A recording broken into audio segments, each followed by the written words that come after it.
L'appel à 2h47, version étendue. Une histoire de secret, d'émotion et d'une faute impardonnable. New York, nuit profonde. Au loin, les sirènes de police fondent le silence. Une fine pluie tombe sur la ville, comme si même le ciel refusait de pardonner. Le détective Mark Spencer est assis près de la fenêtre, perdu dans ses pensées, lorsque soudain, le téléphone sonne. Spencer, mauvaise nouvelle, annonce l'opérateur. Un décès au Golden Star Hotel. La victime, l'avocate Linda Marlowe. Le cœur de Mark s'arrête en instant. Linda, une femme qu'il connaissait, qu'il respectait. Ils avaient travaillé ensemble il y a seulement un mois. Ce jour-là, elle avait dû quelque chose d'étrange. Si je disparais, ce ne sera pas un meurtre, ce sera un avertissement. Nuit 3h20. La scène du crime. 24e étage de l'hôtel. Une suite luxueuse, inquiétamment silencieuse. Linda est assise sur le canapé, une tasse dans la main, ses yeux grands ouverts. Aucune trace de lutte, juste une bougie allumée sur la table et une petite tache rouge. Mark se penche. Ce n'est pas du sang, du rouge à lèvres fondu. Il murmure. Ce n'est pas le sien. Linda ne portait jamais cette couleur. Emma, l'assistante de Mark, dit doucement. Peut-être une visite, une amie, une cliente. Mark la regarde. Emma détourne les yeux. 4h25, premières hypothèses. La fenêtre était verrouillée de l'intérieur.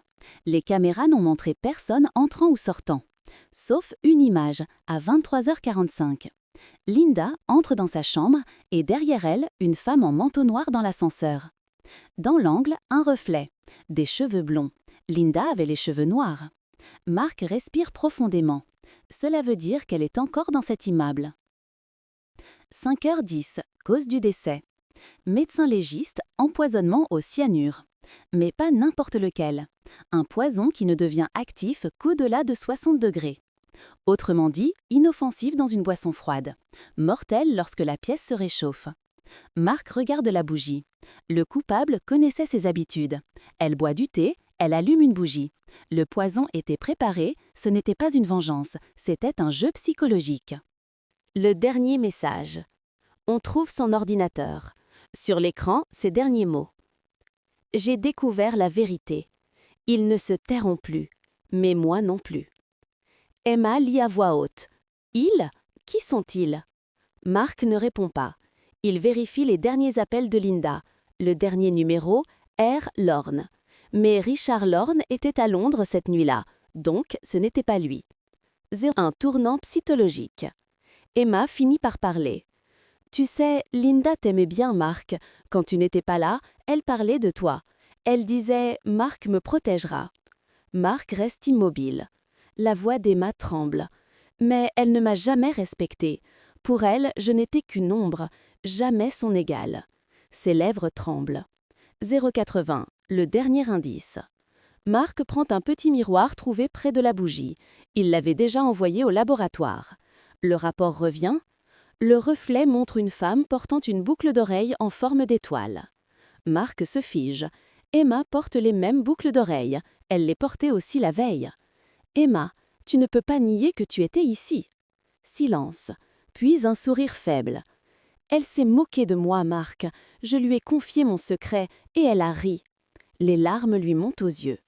Je voulais seulement l'effrayer. Le poison était inoffensif dans du thé froid.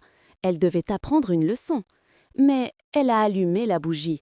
Elle n'aurait pas dû. Elle pleure. Mark murmure, lourd. Mais elle est morte, Emma. Et maintenant, ta vie est finie aussi. 080, l'arrestation. Emma est arrêtée. Mais alors qu'on l'emmène, elle se tourne vers Mark. Mark, cette nuit-là, elle voulait t'appeler. Elle voulait te dire quelque chose. Elle avait découvert qui te trahissait dans l'entreprise. Ton nom est sur cette liste. Mark se fige. Qu'est-ce que tu dis? Emma sourit faiblement.